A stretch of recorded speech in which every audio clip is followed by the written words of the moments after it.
Prezados amigos, ouvintes da Palavra de Deus, nós desejamos a cada um de vocês aí um feliz final de ano, que o ano de 2018 seja um ano de vitória para a vida de cada um de vocês. Nesta noite nós estamos reunidos aqui, ao meu lado esquerdo está o evangelista Roosevelt, do meu lado direito está o evangelista Gilson e o evangelista William. Nós hoje iremos abordar a questão de a quem pertence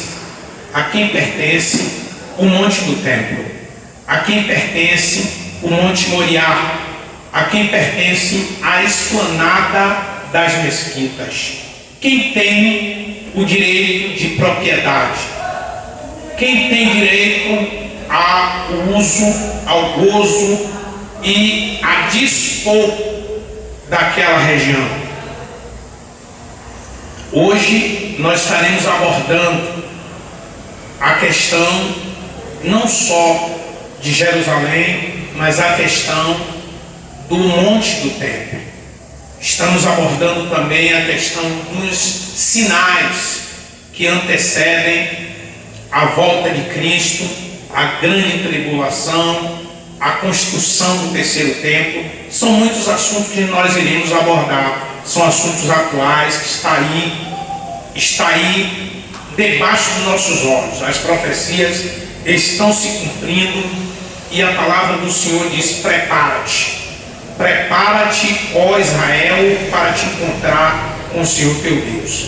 Amém? Nós já iremos começar com a questão do Monte do Templo. A quem pertence o Monte do Templo? A quem pertence a esplanada das mesquitas?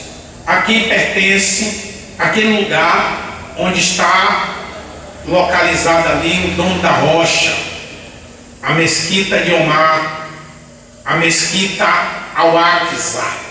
A quem pertence aquele lugar ali atrás do muro das lamentações? Então, existe um texto bíblico que está, segundo o livro de Samuel, capítulo 24.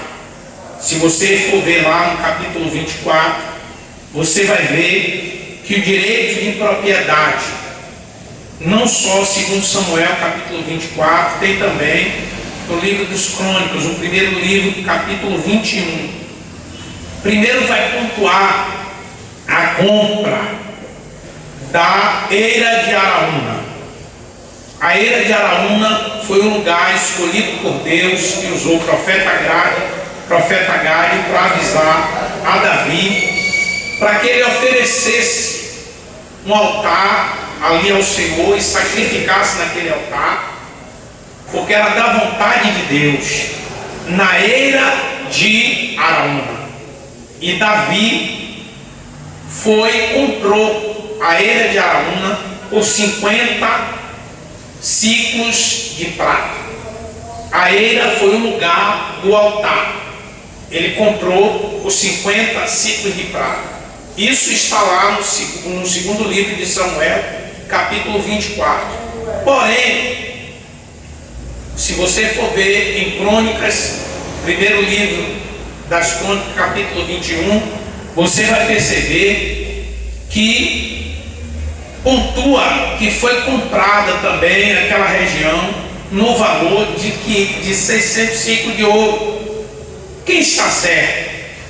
Quem pontuou os 50 ciclos de prata ou quem pontuou 600 ciclos de ouro? É isso que nós iremos abordar aqui. Primeiramente, queria passar para o nosso irmão William. Senhor meu bispo, Pai do Senhor, meus irmãos aqui, Pai do Senhor, a você que está assistindo esse vídeo de casa, espero que o assunto aqui abordado esclareça muito o debate hoje em dia de quem é aquele território ali em Jerusalém.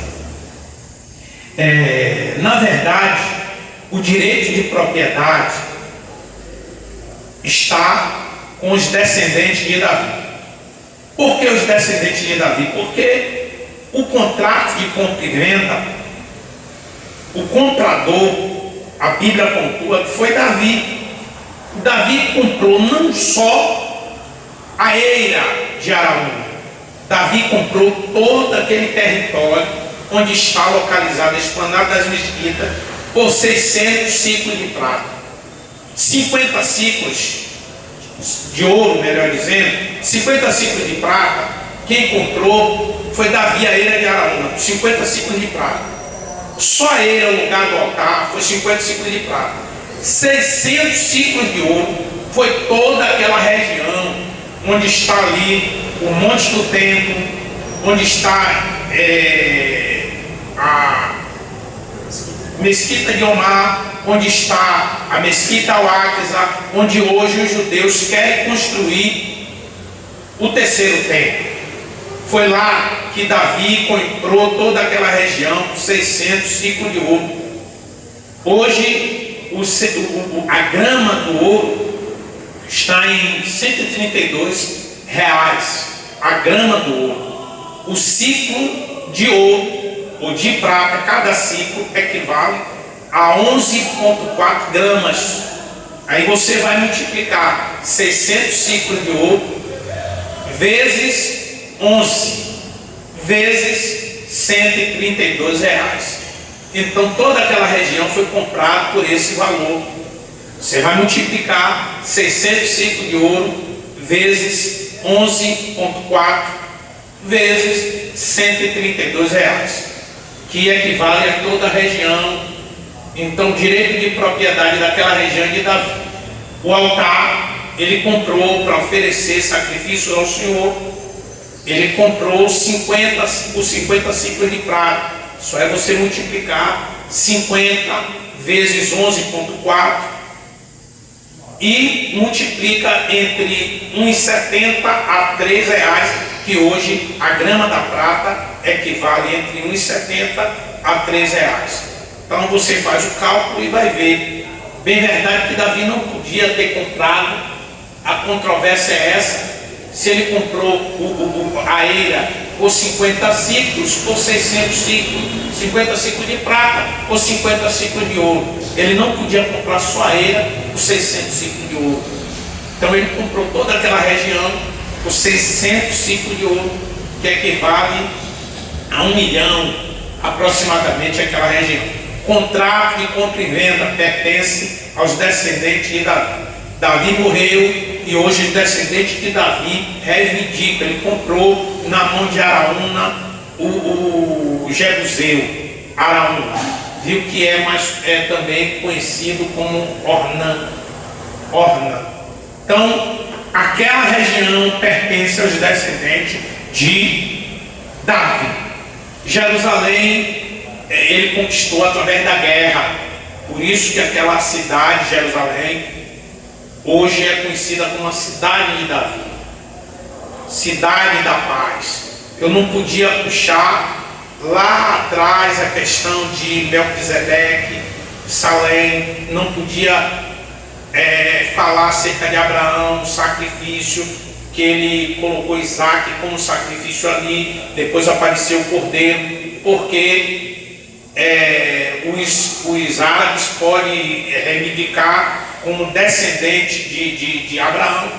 Ismael foi o primogênito, ele pode reivindicar como propriedade aquela por herança, mas Davi comprou, então pertence aos descendentes de Davi, e fim de papo, não tem hoje essa controvérsia, quem pertence aos árabes ou aos descendentes ou judeus, a quem pertence hoje aquele lugar.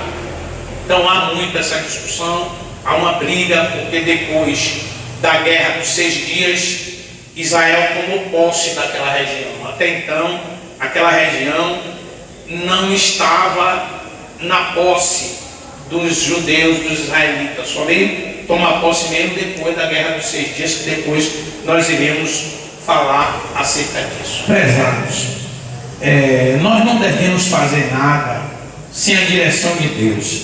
Nós não devemos tomar nenhuma atitude onde Deus não venha aprovar. E Davi, sem a aprovação de Deus, ele decidiu contar o povo. Ele decidiu fazer um censo, recenseamento. Ele mandou o seu general contar o povo de Dan a Berseba, foi lá contar o povo, e aquilo foi mal aos olhos do Senhor. Davi caiu em si depois, se humilhou diante do Senhor, mas Deus não gostou da atitude de Davi. Chamou o profeta Gade, mandou que o profeta fosse a Davi, a dizer a Davi que tinha 3 opções para Davi, porque haveria punição, uma consequência para aquele erro de Davi, para aquele pecado de Davi. Qual foi o pecado? Eu acredito que Davi, ele foi um homem que muito confiou no Senhor, não tinha necessidade. Agora ele está contando os guerreiros, contando os soldados, achando até que ele tinha vencido a guerra por conta da numerosidade dos seus guerreiros. Então, eu acredito que ele deixou de confiar no Senhor nessa questão aí. Então Davi foi contar. Até então Joabe não aprovou aquilo, os generais não aprovaram, tentaram conversar com Davi, mas Davi, a sua palavra, a palavra do rei teve que prevalecer. Ele errou, ele falhou, e veio a consequência. Qual foi as 3 opções para Davi? Ele 3 anos de fome, 3 meses fugindo dos seus inimigos, ou 3 dias de peste. Sofre 3 anos, sofre 3 meses, ou sofre 3 dias. E aí, no momento que Davi ele toma uma posição sobre o que o profeta coloca para ele, o que me chama a atenção é que ele assim, praticamente não fala exatamente das 3, mas ele responde: prefiro eu cair na mão de Deus do que cair na mão dos homens. E essa resposta que Davi ele deu foi uma resposta que realmente mostrou naquele instante, né? Naquele momento ele como se estivesse voltando a confiar no próprio Deus, na resposta que ele tinha dado. Prefiro eu cair na mão de Deus do que cair na mão dos homens. E naquele instante, né, você vê que Davi ele foi sensato no que ele responde, e Deus ele fez, né, agiu conforme as suas palavras. Mas morreram 70.000 pessoas por conta daquela atitude de Davi. 70.000 judeus morreram. Foi fácil não. Quando Davi viu a espada mesmo se cortando lá no meio dos judeus, Davi se humilhou, mas Deus usou o profeta para que ele levantasse um altar na ilha de Araúna e oferecesse sacrifício, holocausto ao Senhor. Ali a peste cessaria. Foi o que Davi fez. Foi lá, tem com Araúna. Quando Araúna viu, se prostrou diante do rei, quis doar a eira, quis doar não só a eira, quis doar até o sacrifício, o holocausto, mas Davi não aceitou. Não, eu não quero oferecer nada ao meu Deus que não me custe sacrifício. Então Davi ofereceu ali, e graças a Deus. E outra coisa, Jerusalém ia ser destruída. O anjo estava com a espada desembanhada para destruir Jerusalém. Já estava preparado, aí Deus deu a ordem de lá: calma, anjo, se aquieta, anjo. E o anjo se aquietou, embanhou a espada, e ali Jerusalém foi livrada para a glória de Deus. Mais uma vez, Jerusalém foi livrada para a glória de Deus. Deus ama Jerusalém. Quem ama Jerusalém, quem ora por Jerusalém, tem uma promessa. Promessa de prosperidade, promessa de ser abençoado para a glória de Deus. Irmãos, a quem pertence o Monte do Templo? A quem pertence a esplanada das mesquitas? Olha bem, os judeus, quando eles oram, eles oram sempre de frente para Jerusalém. Até porque essa foi também a oração de Salomão. A oração de Salomão foi para que Deus ouvisse a oração que fosse feita em direção ao templo. Então os judeus têm essa promessa de ser ouvido quando eles orarem de frente em direção ao templo.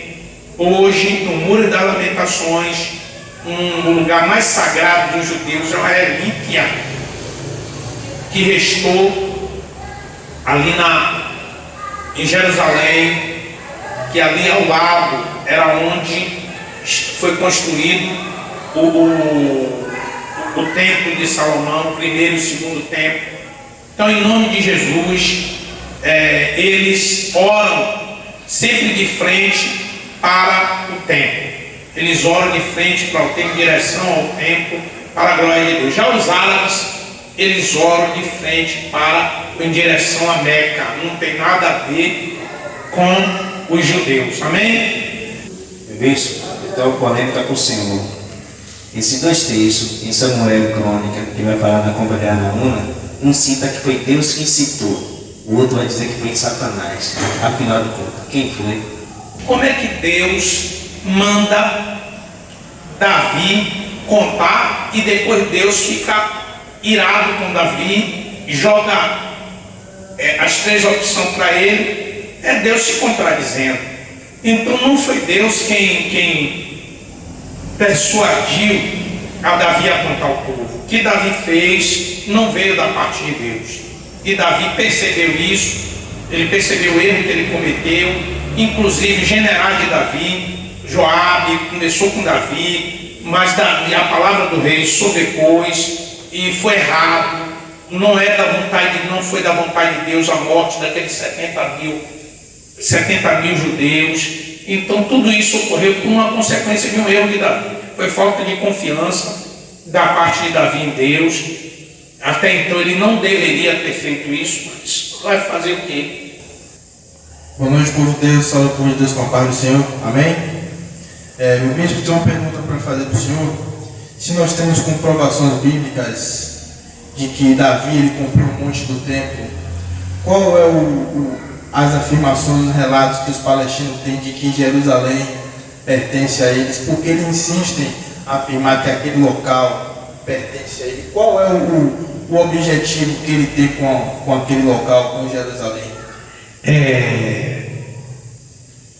Roosevelt, a questão é o seguinte: a Bíblia pontua que Jerusalém pertence ao povo judeu. Jerusalém sempre foi a capital de Israel. Donald Trump havia aprovação em 1995 no Congresso Nacional. Foi o que é aprovado a mudança da embaixada dos Estados Unidos de Tel Aviv para Jerusalém. E, inclusive, isso que era para ter feito era George W. Bush não fez, era para Bill Clinton fazer, não fez, era para Obama fazer, não fez. Aparece Donald Trump. Eu já falei isso no primeiro vídeo. Donald Trump foi incisivo. Donald Trump foi determinado. Então ele declarou Jerusalém como capital. Talvez seja por causa do genro dele, que é judeu. Talvez seja por causa da filha dele, que agora é judia. Há uma ligação de Donald Trump com isso. Algumas pessoas estão alegando que evangélicos conservadores influenciaram na decisão de Donald Trump. Se influenciaram ou não, a vontade de Deus tem que prevalecer. E o que ocorreu? Ele mudou. Ele já declarou que mudou. São 6 meses para que ele possa estabelecer lá a embaixada. O levante está grande. O presidente da França não apoia. Muitos países, inclusive o Brasil, não apoia. Mas aos pouquinhos haverá nações que vai apoiar. Viu? Nações apoiarão. Agora, o que ocorre é o seguinte: Israel tem um investimento de 70 milhões, eu vou repetir, 70 milhões há uma proposta aí para esse investimento, no sentido de escavar alguns lugares dessa Jerusalém, a cidade velha, com o objetivo de trazer provas concretas através da arqueologia que aquele lugar pertence aos descendentes de Davi e que tem ligação, sim, a Jerusalém, a cidade antiga, tem ligação com o povo de Israel. A prova vai surgir. Olha o que eu estou dizendo agora a vocês, que vai haver provas na área arqueológica que vai comprovar, vai ser provas contundentes de que Jerusalém é realmente a capital de Israel, com comprovação. Quanto aos árabes, não há nada, meu irmão, não há nada que venha trazer comprovação que Jerusalém pertenceu aos palestinos. Não há nenhuma comprovação. Eles estão lá, eles estão lutando para que realmente a cidade de Jerusalém seja a capital da Palestina. Inclusive, o líder da Turquia fez uma declaração que vai botar a embaixada dele lá e que realmente Jerusalém Oriental vai ser capital da Palestina. Mas vai haver provas contundentes, acredite no que eu estou te dizendo. Vai ter provas contundentes que vai ligar aquela cidade a Israel. Provas contundentes que vai ligar Jerusalém Oriental à cidade de Davi. Vai ter provas, pode acreditar. Eu acredito que vai ter provas tão contundentes que não vai ter como as pessoas, outras nações, não concordarem com a implantação de Jerusalém como capital de Israel. Bispo, eu gostaria de deixar uma pergunta aqui muito importante, até porque nossos telespectadores que estão ali nos assistindo, acerca da construção desse templo, né? Que justamente vai ser ali onde está, né, a Mesquita de Omar. Como é que esse povo que vai saber que esse templo será construído logo ali, como esse povo vai se comportar, né, diante desse templo que será construído? Será que vai haver uma boa aceitação? Será que vai ser uma relação amigável? Como eles vão se comportar diante disso? Prezados, o Monte do Templo é um lugar muito disputado hoje. A verdade é que os preparativos já estão muito avançados. Para você ter uma ideia, o povo judeu já tem o seu sumo sacerdote, o povo judeu já tem os levitas, já tem os sacerdotes, já tem o sinédrio, já tem o candelabro de 7 pontas, já tem os utensílios que serão usados no templo, já tem os animais para ser oferecido como sacrifício, especificamente do jeito que está no Antigo Testamento. Inclusive, até em Gileade já produziu lá o bálsamo para ser usado na adoração do templo. Então, muitas coisas estão bem adiantadas, já tiraram ofertas, já estão ofertando para a reconstrução do terceiro templo. Tem muito dinheiro já para investir nessa reconstrução.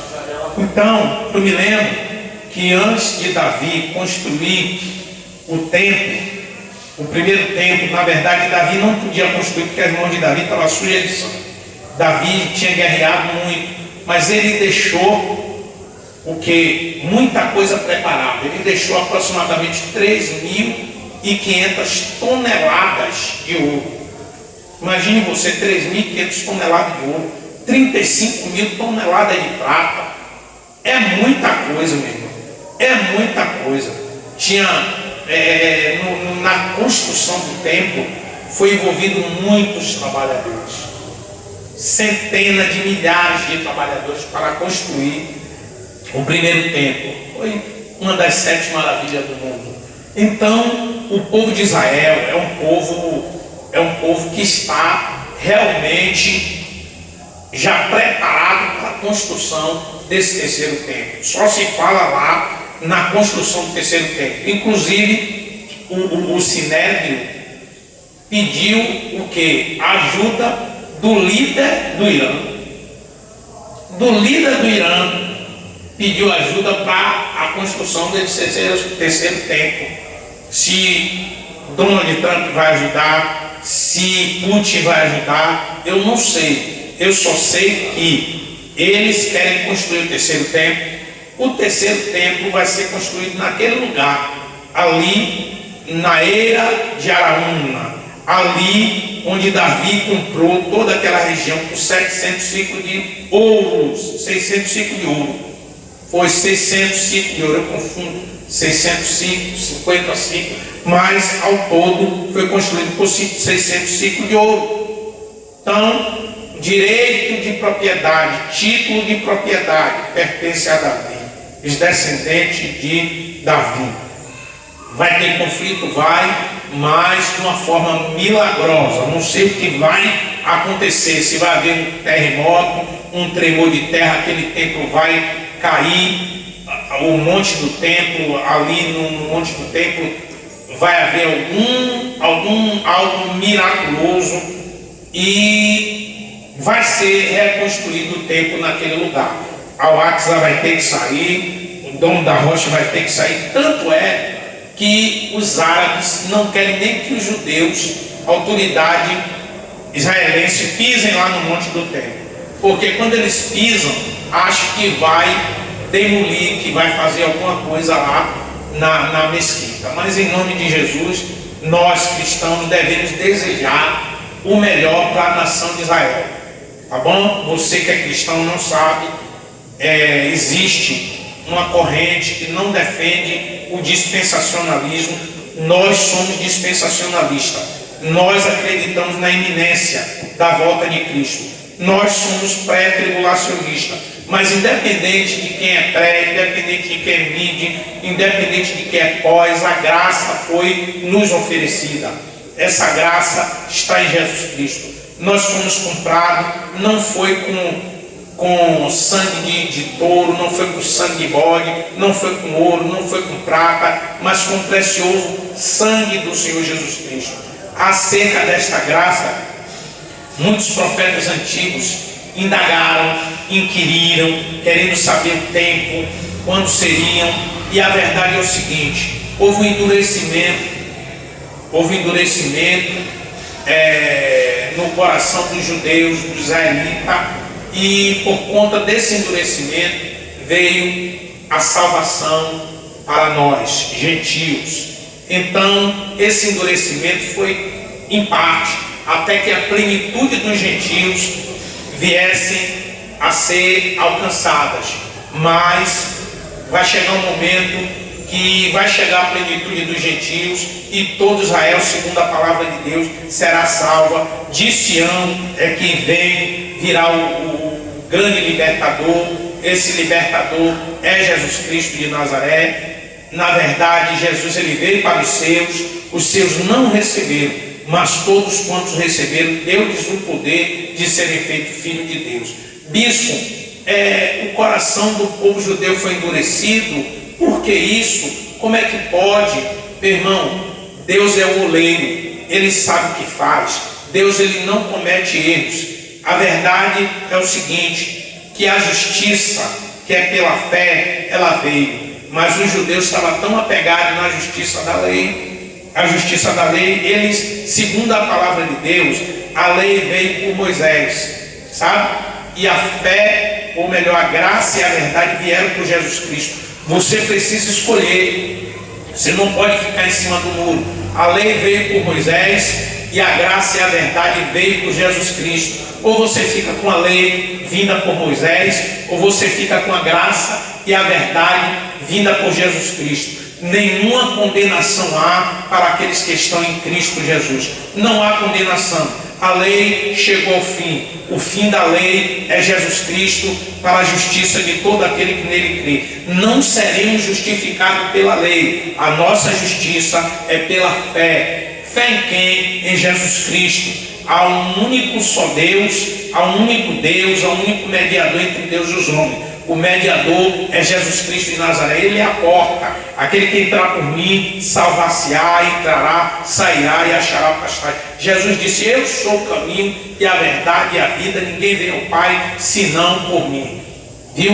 Em nome de Jesus, você que está aí por trás dessa tela, eu queria dizer uma coisa para você. Jesus te ama, Jesus te chama, tem vitória para te dar. A graça foi oferecida para nós. E essa graça nós tomamos posse pela fé. Pela fé seremos justificados, sim. Agora, pelas obras da lei, ninguém será justificado diante de Deus. Amém? Eu fiz uma pergunta anterior ao senhor sobre a construção do templo, né, onde seria. E o senhor começou a descrever os utensílios que serão postos dentro do templo. Mas e a Arca da Aliança? O senhor falou sobre todos os utensílios, mas faltou a Arca da Aliança. O que há de acontecer quando essa arca se apresentar? Amados, é motivo de grandes discussões acerca da Arca da Aliança. Inclusive, eu assisti um filme, Indiana Jones, que falava acerca dessa Arca da Aliança. Onde está a Arca da Aliança? Alguns acreditam que estão na África, alguns acreditam que muitos têm suas opiniões. A verdade é que a liderança do Instituto do Templo, eles pontuam o seguinte, que eles sabem onde está a Arca da Aliança. E essa arca vai aparecer no tempo oportuno.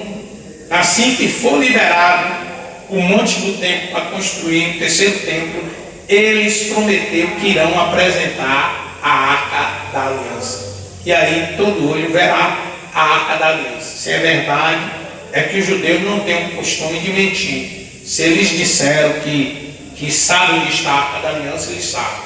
E fica aí a interrogação: onde está a Arca da Aliança? Alguns acreditam que estão ali embaixo da mesquita de Omar.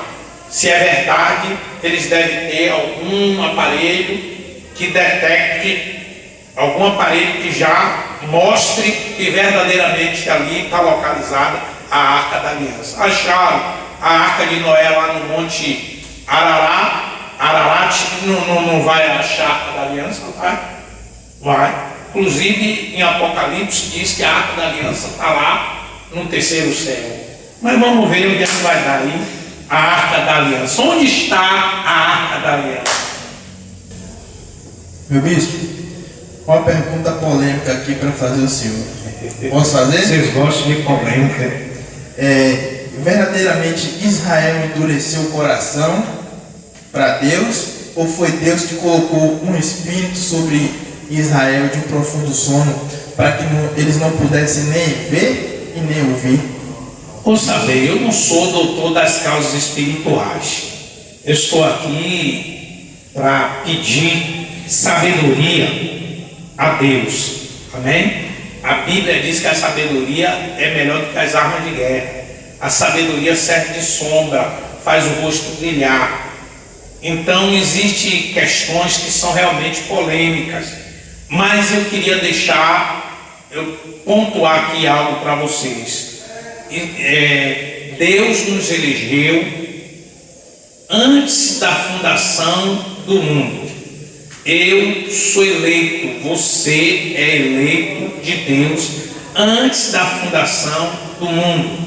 Então, Deus, Ele é o oleiro, Ele tem misericórdia de quem quer ter, Ele se compadece de quem quer. A verdade é que Deus, Ele tem o controle de tudo.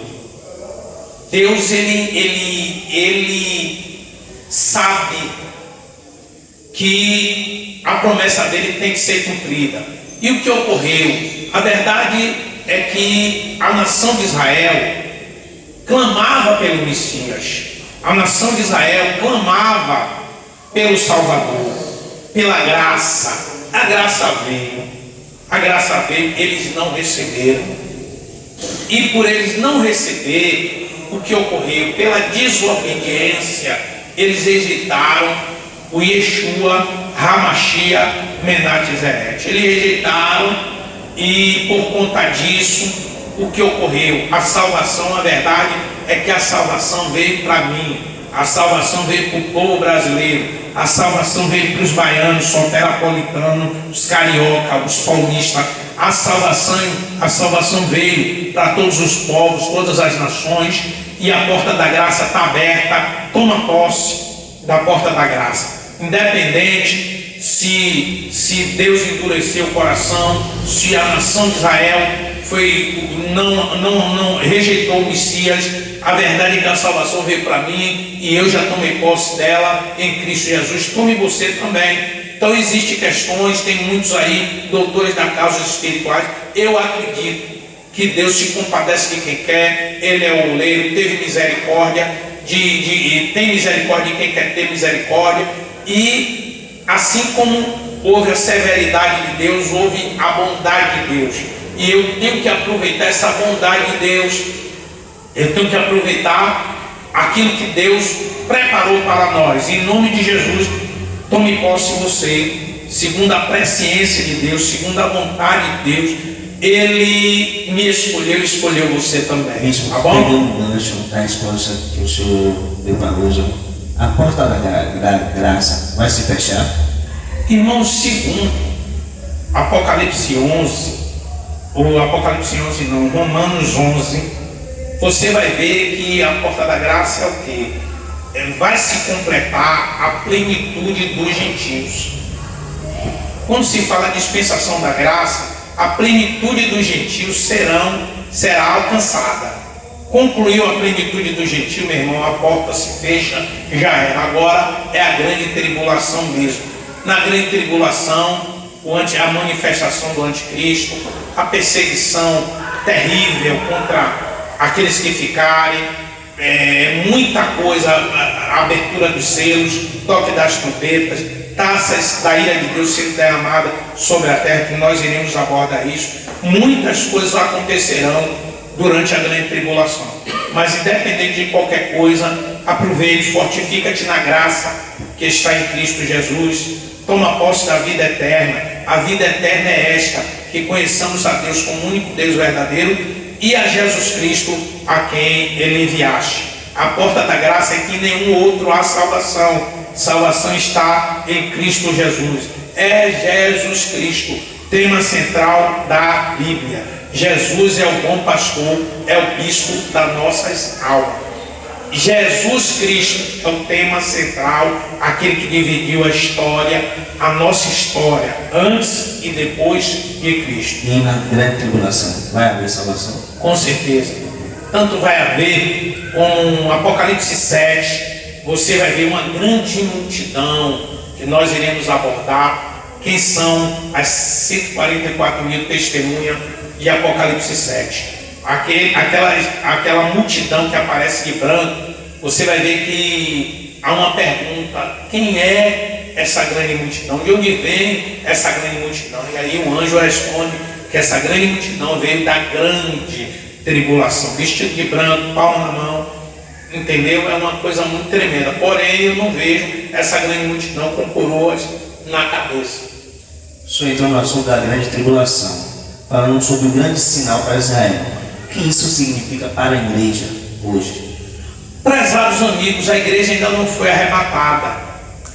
A igreja é um mistério que estava oculto. Havia um mistério que estava oculto para Israel e havia um mistério que estava oculto para o mundo. Aprove Deus usar o apóstolo Paulo, o apóstolo dos gentios. Foi quem revelou Cristo.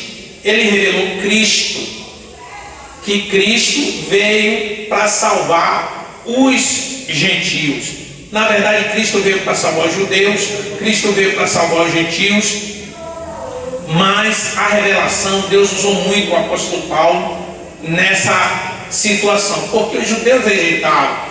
A verdade é que os judeus rejeitaram a Cristo. Então Deus usou Paulo para revelar, para sair para as nações levando o Evangelho, o Evangelho, que Jesus nasceu, Jesus viveu, Jesus morreu e Jesus ressuscitou dentre os mortos. A verdade, prezados amigos ouvintes, é que Cristo em nós, Cristo era um mistério que estava oculto. Quem usa esse termo é o apóstolo Paulo. Usa esse termo a igreja de Colossos, ele é usado para falar aos Efésios que esse mistério que estava oculto aprove a Deus revelar nesses últimos tempos. Que mistério é esse? Cristo em nós, a esperança da glória. Cristo em vós, a esperança da glória. Cristo, o mistério que estava oculto. Que mistério é esse? O Deus encarnado, o Deus vivo na terra dos viventes. Emanuel, Deus dentro de nós. Emanuel, Deus conosco. Oh glória! É final de ano, tem muita gente que está aí para comemorar o Natal. Bispo, eu devo comemorar, preste um culto a Deus. Fale do nascimento, fale da vida, fale do ministério, fale da morte e fale da ressurreição de Cristo. Aproveite, todo mundo está aí comemorando o Natal. Você aproveite para falar desse Cristo Salvador, desse Cristo Redentor, desse Cristo que muda a vida das pessoas. Na verdade, ele mudou a minha vida há algumas décadas atrás, e eu louvo a Deus, porque um dia Jesus Cristo se manifestou para mim, e se alguém está em Cristo, é nova criatura, as coisas velhas se passaram, esse que tudo se fez novo. Vida longa para cada um de vocês, em nome de Jesus. Nós estamos encerrando o nosso vídeo de hoje com a oração. Curve sua cabeça, feche seus olhos, onde quer que você esteja agora, fique ligadinho com Deus e iremos orar por você. Pai amado, Pai querido, nós estamos aqui reunidos em Teu precioso nome.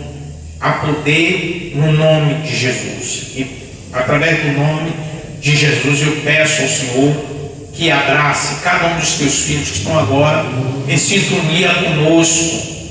A Tua palavra pontua que Tu és um Deus de perto e que também é um Deus de longe. Onde quer que tenha um filho do Senhor ligado conosco agora, carregue ele de uma maneira especial. Carregue na sua destra, no seu colo, no seu pensamento, no seu coração. Que o Senhor possa, em nome de Jesus, conduzi-lo de vitória em vitória. Que o Senhor possa coroar de conhecimento do Senhor, abrir os olhos do entendimento dele e dando sabedoria espiritual. Que o Senhor abençoe cada lar, cada família, abençoe as crianças, os pré-adolescentes, os adolescentes, os jovens. O Senhor abençoe as famílias, abençoe o nosso país, poder legislativo, executivo, judiciário. Que o Senhor abençoe a família brasileira, que o Senhor abençoe os judeus, abençoe a nação de Israel. O Senhor dê vitória, meu Pai, se revele aos árabes. Meu Senhor, neste momento, o Senhor tem levantado muitos missionários, onde quer que tenha um missionário, esteja pregando o Evangelho, que o Senhor venha usá-lo, mandando recurso para eles, que eles possam pregar a Tua palavra em meio à perseguição, em meio às lutas, à escassez, às provas. Faz de nós, Senhor, um mantenedor na obra do Senhor, que nós possamos ajudar os missionários, meu Senhor, e possamos interceder por aqueles que estão indo para outros países, pregando o Evangelho, fazendo a obra do Senhor. Abençoe a família Batista do Arvoredo, abençoe, meu Senhor, as igrejas evangélicas no nosso Brasil, que haja um grande despertamento espiritual em nosso país, que haja um grande avivamento. Meu Senhor, abençoe a vida dos pastores, independente de suas congregações, da placa denominacional. Abençoe o poder executivo, o poder legislativo, o poder judiciário. Meu Senhor, faz uma grande obra no Congresso Nacional. Meu Senhor, nós estamos agora, meu Senhor, caminhando para as eleições do nosso país. Levanta, meu Pai, levanta um líder corajoso, levanta um líder ousado, levanta um homem cheio do Espírito Santo, que possa fazer não a vontade do povo, mas a vontade do Senhor, colocando Deus acima de todas as coisas, em nome do Senhor Jesus Cristo. Nós apresentamos o nosso país ao Senhor. Se o Senhor não guardar o nosso Brasil, em vão vigia a sentinela. E o Senhor guarda de Israel, que nunca dorme, é o guarda, aquele que tem guardado o nosso país do tsunami, tem guardado o nosso país do terremoto, tem guardado o nosso país da destruição total. O Brasil é do Senhor Jesus. A Bahia é do Senhor Jesus. Salvador é do Senhor Jesus Cristo. Vida longa para todos, que a paz do Senhor Jesus seja com todos nós. Em nome de Jesus. Amém.